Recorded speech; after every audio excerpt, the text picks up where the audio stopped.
Yo, what's up guys? Yeah, naa leen j'espère que yéen a ngi am jàmm. Donc des choses à éviter lu mun a loo leen mun a lu ñu naan loo war a moytu booy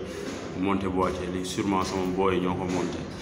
mais lii erreur la quoi, c'est-à-dire que gis nga type orange yi feeñul ci boîtier bi. Donc gis nga fil yi kii bi nu mu tuddati fil yi dafa mu ngi ci ciment bi dafa jaxasoog ciment bi donc lii c'est quelque chose de très dangereux parce que du coup mën na fil yi bu amoon benn fil bu xawoon dénudé tuuti mu laal mur bi mu laal ciment bi waaw léegi bu fekkee dafa am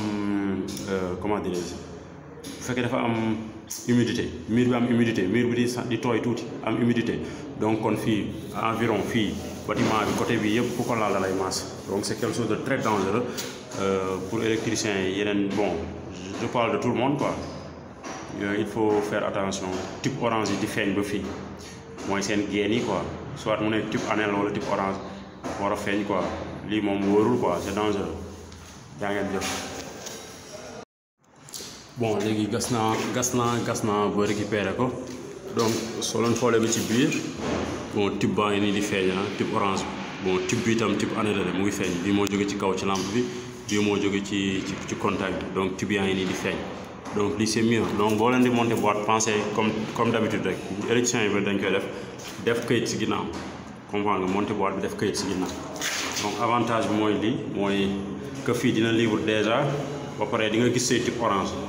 donc du yoon ngay rax ciment bi di jàpp fil bi quoi parce que après à l'avenir mun na créer ay problème comme li ma wax rek courant la muy rey par at dafa bëri te lu si bëri mal façon mal installation bi donc boo nekkee patron wala nga nekk chef d'équipe del vérifier booy lu ñu monté balaa ñuy tëj vérifier booy lu ñu liggéey boîte bu ñu monté sax bul négliger dara boîte bu ñu monté ñëwal vérifier parce que souvent mën na nekk ay apprentis yoo xam ne amuñu yenn skills yi comprendre nga donc il faut tout le temps ngeen di vérifier vous voyez donc comme on dit rek liggéey moom day wóor quoi day wóor bu wóoree rek courant du yomb mu rey nit ci kër gi quoi yaa ngeen jëf